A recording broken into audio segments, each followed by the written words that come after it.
quand un ordre est manifestement illégal il faut désobéir loolu la yoon wax. ah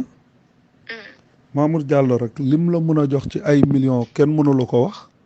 te xoolal le mec il m'a forcé ma am benn conversation am moom comme si moom daf may jàppale rek nee na comme si daf may jàppale est-ce que xam nga loolu. moom ci boppam. te moom moo tëgg lépp ah. waaw. moom moo tëgg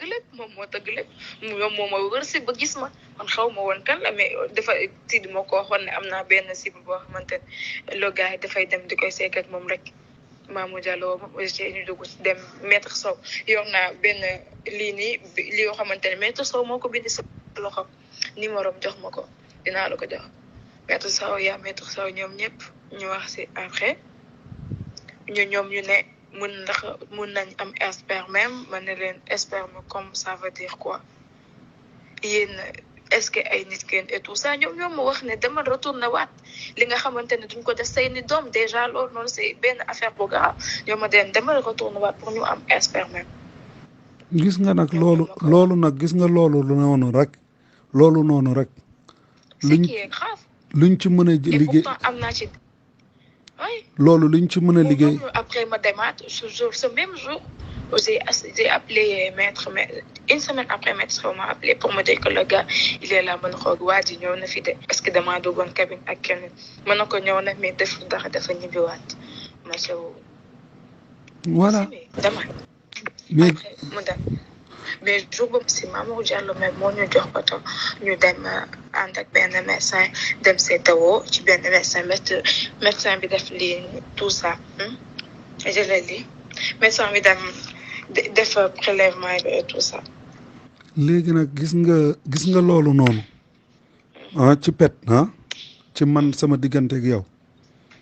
ay millions la yoo xam ne yow sa compte lay nekk fii loo xam ne dañ koy téye. est-ce que déjà ñoom tamit nañu demande par force.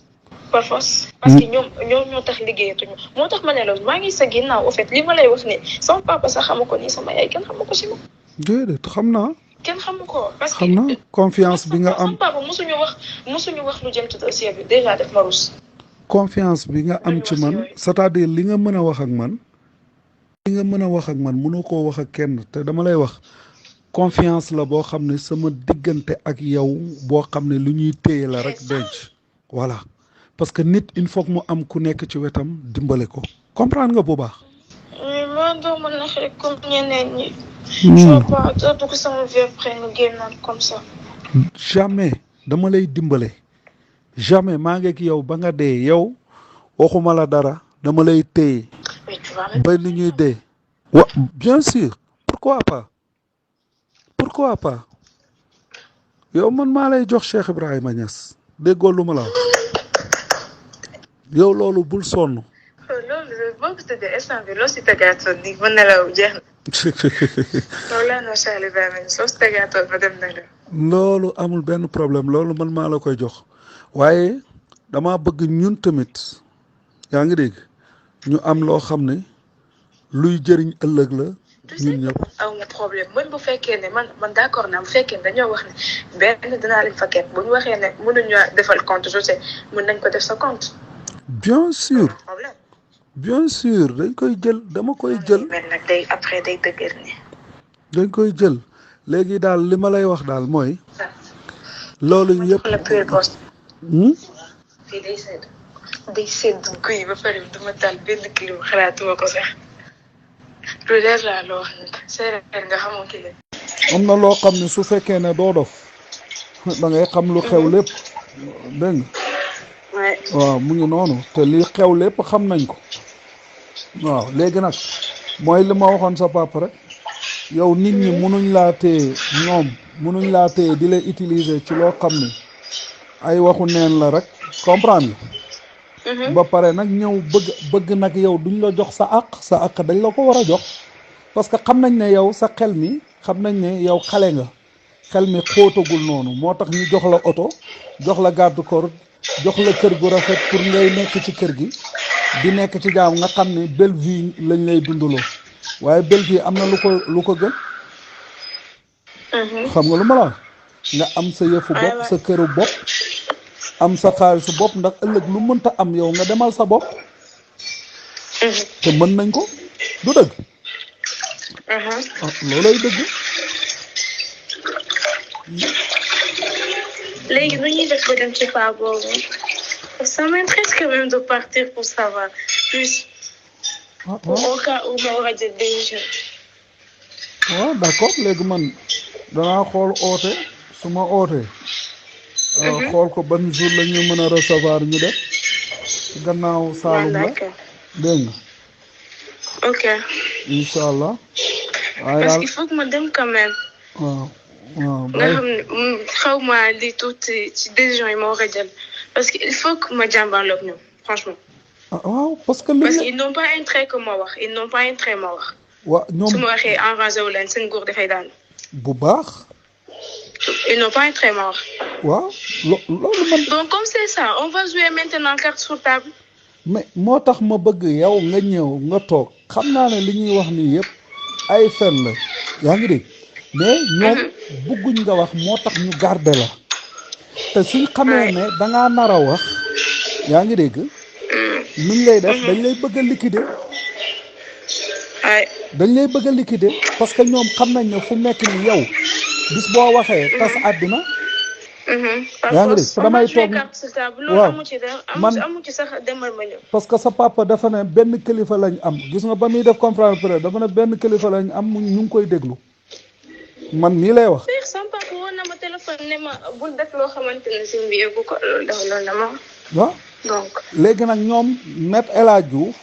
ak ñooñu du leen arrêté parce que Maître El Hadji Diouf affaire am mu ngi ciy baax bah oui ñoom ñëpp ku si takk képp ku si takk sa affaire mu ngi baax sincèrement xam na ne moom Maître El Hadji Diouf xam na ne lim nekk yëpp ay fen la mu ne xaaral léegi may jéem a encaissé di lekk léegi ñu ngi koy jox xaalis moo tax mu ne léegi nag nday mbilli gi nga xam ne nag coow li yëpp moom la topp lu tax moom duñ ko jox allo ma ne xam nga yàlla moom tey su doon wàccee mbugalam fekkee tey la ñuy dem àllaaxira man damay bokk de ndax man nekk naa complice ak yow toog xam ta noppi xam nga boobaa moom ndax fu nekk nii moom mbugal yàlla moom kenn xamut du jeex mais attends y a rien de complice sur ça non c'est-à-dire aji suñu waxee loolu complice mooy lu nit dajaloo te booloo pexe ko loolu complice la loolu mooy déggoo loolu la ñuy wax loolu araam na wala araamul man muy doomu sëriñ te jàng kay xam naa ci dara yow da ngaa yaakaar ne àddina fii la yem ñun ñii ñëpp yowmal qiyaam kenn xamut suñu yàlla jéggalu dëgg mbugal gudul jeex la xala imaginer rek bët bu set nga jël sa loxo teg ko ci gaz mu lay lakk te gaz boobu doo ci mus a teggi sa loxo da nga ko ci teg te safara sii ngay gis ci àddina bi xam nga ñaata lañ ko sëppee ci safara su ci àllaaxira sëpp nañ ko ci juróom-ñaar téeméer yoon juróom-ñaar téeméer mooy set déedéet bul tiit arxo baax na nag léegi nga ñu jàngal la ci mbiru yàlla parce que xam nga nit doomu aadama day nekk ci àddina te du jàng yàlla su jàngee yàlla nag ñu koy wax ci yàlla dana am lu bari loo xam ne dina ci bàyyi xelam mais nag yàlla borom yërmande la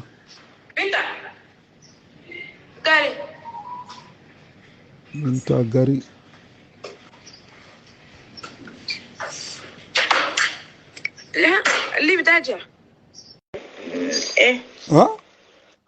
loolu mooy problème yow mii nday mbili gi